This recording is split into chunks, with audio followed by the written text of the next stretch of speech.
Hello, World Changers. Welcome back to the Assembly Kids Online. I'm so glad that you joined us today.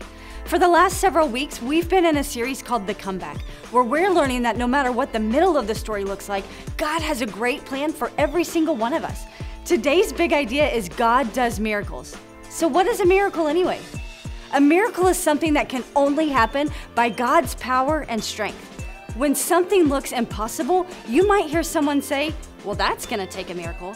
And that just means that it's something they can't do on their own. They need God's help. And that's why it's so amazing to have a relationship with God, because God does miracles. Let's listen to another comeback story that I think you're gonna love. Are you guys ready for some football? Because I am. All right, guys, I got an amazing story for you guys today. In 2018, this guy, Alex Smith, he's the quarterback for the Washington football team. They're playing a game against the Houston Texans. Now, this guy, Alex Smith, amazing quarterback. He suffered a very, very severe injury. Like, his leg got twisted, turned, everything you could possibly imagine to a leg. He had to undergo 17 surgeries. 17. Doctors said he would never walk again. Like, there were times where he could barely walk on his leg. He was limping. It was just a really bad situation.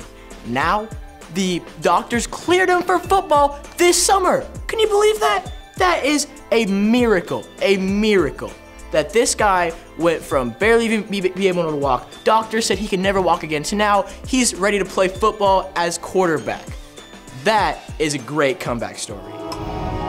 Even when things seem completely impossible, we have to remember that with God, nothing is impossible. And that's exactly what today's Bible story is about. I love the Bible. It's God's special book that tells us who He is and how to walk in His ways. Today's Bible story is from Luke 7:11 through 17. Jesus and the widow's son, from Luke chapter 7, verses 11 to 17. The town was rising up slowly in the distance. Walking along the road, leading a large crowd, was Jesus. He was setting a steady pace as he made his way towards the town. The crowd, who included his disciples, had just seen Jesus show his power and his care by healing a servant girl with just a word. As they approached this new town, a town called Nain, they wondered whether Jesus would have another opportunity to show how powerful and caring he was. They wouldn't have to wait long. While Jesus' crowd was still some way off, there was an even bigger crowd coming slowly out of the city gates. As this crowd walked, you could hear the cries and screams of people in mourning. Leading this procession was a widow bent over with sorrow. She had tears streaming from her eyes, and she looked like someone who had lost all hope. Directly behind her were 4 men who marched slowly in unison. On their shoulders they carried a coffin, the coffin of this widow's only son. Her whole life seemed ruined and without hope. Slowly and steadily, the procession moved forward along the road that led out of the town. The cries of anguish continued to echo loudly in the air. It wasn't long before the crowd with Jesus saw the funeral procession. Quickly, the crowd coming towards the city moved off to the side of the road. They all had their heads bowed with respect as they saw the widow leading this procession for her dead son. Everyone stood off to the side except for one person. Jesus stayed standing on the road, directly in front of the widow. When he had seen this lady, his heart went out to her, and he felt such care and compassion towards her. He reached out his hand and said in a soft and gentle voice, "Don't cry." Don't cry? To say don't cry to a woman who had just lost her only son? How cruel these words could have sounded. But when Jesus spoke these words, he wasn't being cruel. Jesus could say them because Jesus is the one who has all power, and he cares for people. The men carrying the coffin stood still with shocked looks on their faces.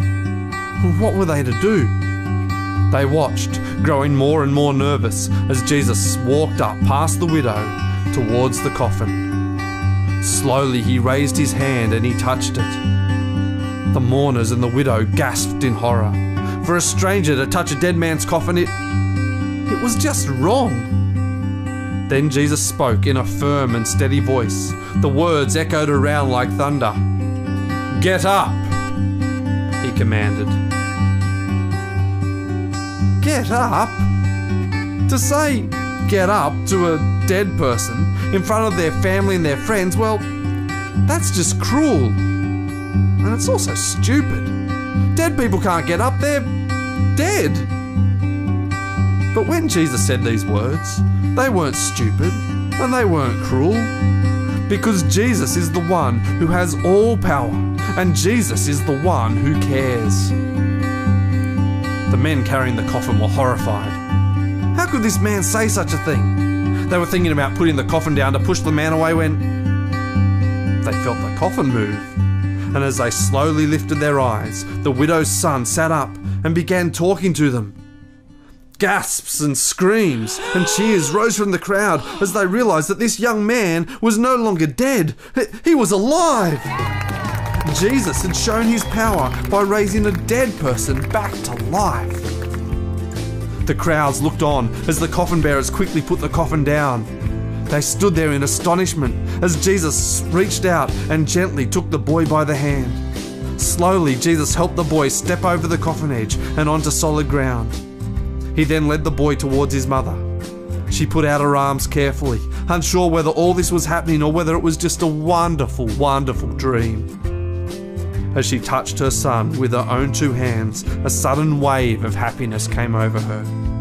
This man, Jesus, had cared for her so much that he had given back her son, her only son. Soon the sound of partying filled the air. People were shouting and clapping and jumping up and down. Cheers and praises filled the sky. As people considered what they had just seen, they were overwhelmed with joy. They had seen Jesus show in the most amazing and spectacular way that he cares for people who are hurting. But even more than that, they had seen that Jesus had power like no one else. He could even bring the dead back to life. And so they praised him loudly. Hey! Whoa! Hey, buddy! Oh, sorry. Ooh, sorry. How's it going? Hey, wait. Billy, when did you start playing football? No, that's my twin brother, Billy. I'm Fritz Football. Oh. But everyone calls me the fumbler. Oh, why? Did you fumble the ball a little bit? Yeah, how'd you know that? Lucky guess. Anyways, I'm here practicing. We got a big game coming up this week and we're gonna win. We have to win. Okay. And I'm actually gonna play this time because everyone else is out for some reason. Oh, yeah, that happens. I'm ready. You feeling ready? Yeah, I'm feeling ready, but I've only caught the ball once before and it was with my face. Oof. I had a black eye for weeks. Oh, man. Yeah, it's gonna take a miracle to win this game. Yeah, but you know, things happen. Good things could happen. Yeah. That reminds me of our big idea today. You know, we're in the middle of our big comeback series talking about big comebacks in the Bible, and we're talking that God does miracles. Even when things seem impossible, that God can work miracles.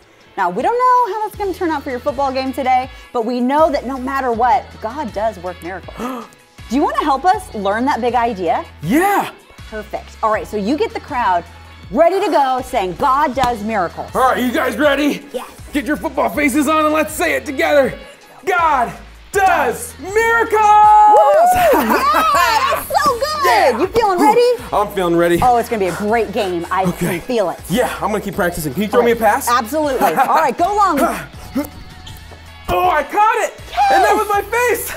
Yay, good for you. Oh, Fritz, you okay? Yeah, I'm good. Okay, good deal. Sounds like it's all good. See, God can do miracles. It's time to worship. We set this time apart in our service to put our focus on God and tell him how much we love him. So stand up and let's worship.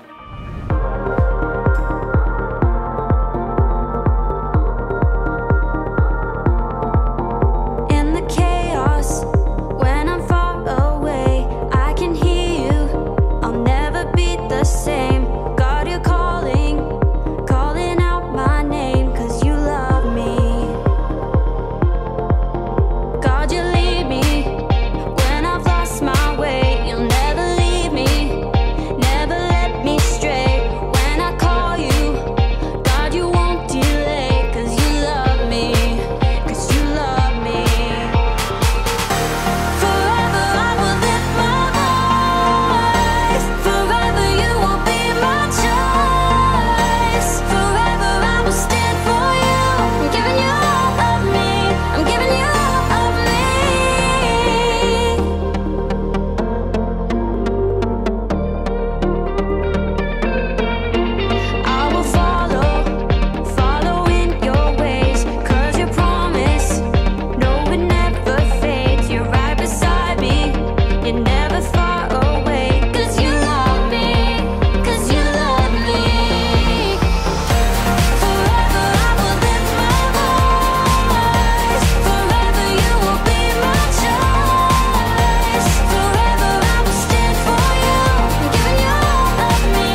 darkness into your light. My heart surrenders to your design. You gave me purpose, so I give my life. I'm giving you all of me. Out of the darkness and into your light. My heart surrenders to your design. You gave me purpose, so I give my life. I'm giving you all of me.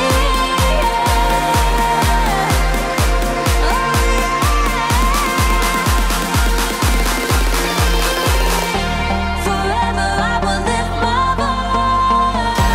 Forever you will be my choice. Forever I will stand for you.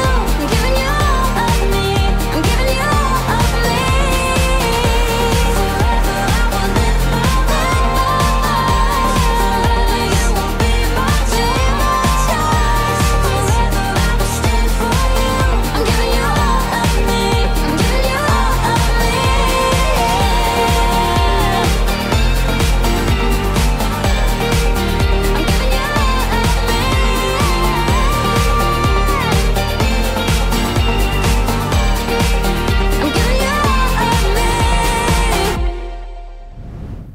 How many of you guys love to watch football?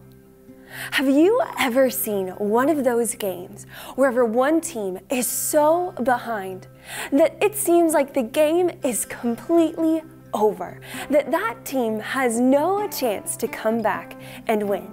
But then they score a touchdown and they're a little bit closer, but not quite there. But then in the final seconds, whenever it seems like the last seconds are counting down, they score a touchdown and that team wins. It's almost like a miracle for the team that wins because they were so far behind.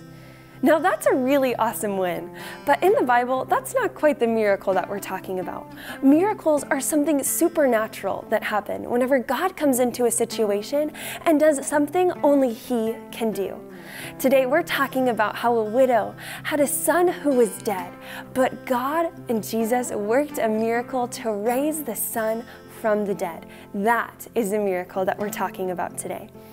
But before that, the woman was in her worst moments of her life. Her husband was dead. Her son had just died. She would have been heartbroken.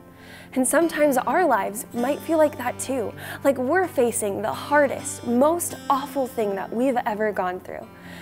But we're going to take a couple lessons from this story and apply them to our lives today. The first lesson is that God sees us. Jesus saw the woman. He saw her broken. He saw that she had nowhere else to turn. And God didn't just see her, but God came close to her. And God does the exact same thing to us today. Whenever we're facing those awful situations, we can know that God sees us. He knows exactly what we need, and He's right beside us, with us, no matter what's going on. The next thing that we need to remember is that Jesus knows the pain that we feel. Jesus was 100% man and 100% God. Jesus lived life like a human. Knowing that He lived life just like us helps us to realize that Jesus felt pain. And Jesus came close to the woman and said, "Don't cry."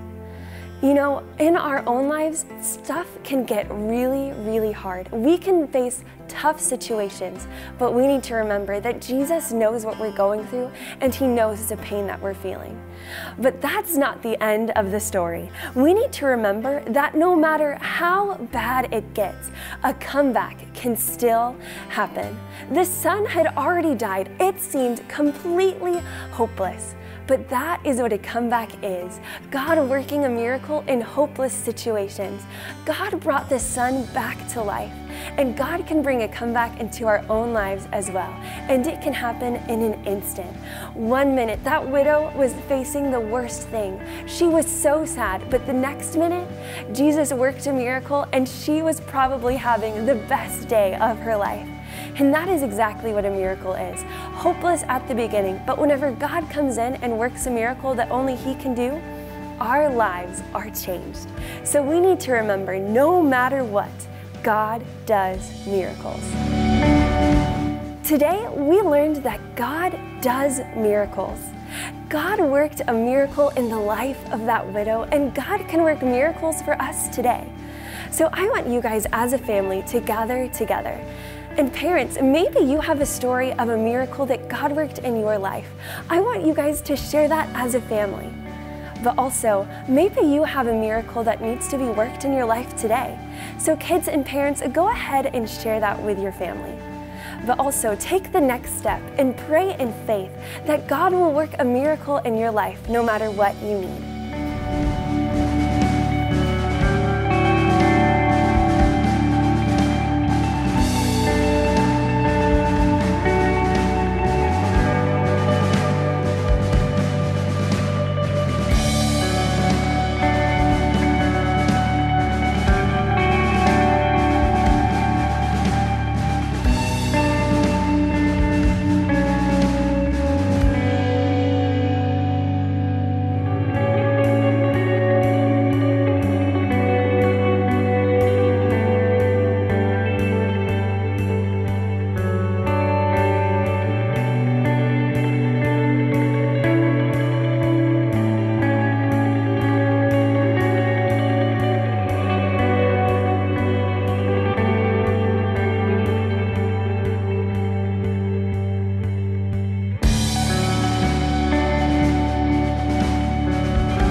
Miracles are what God does.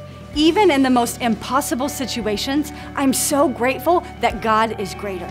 Let's remind ourselves of today's big idea. God does miracles. Thanks for popping on today. And remember, you're God's kids. He has big plans for you. He loves you like crazy, and we do too. See you next time.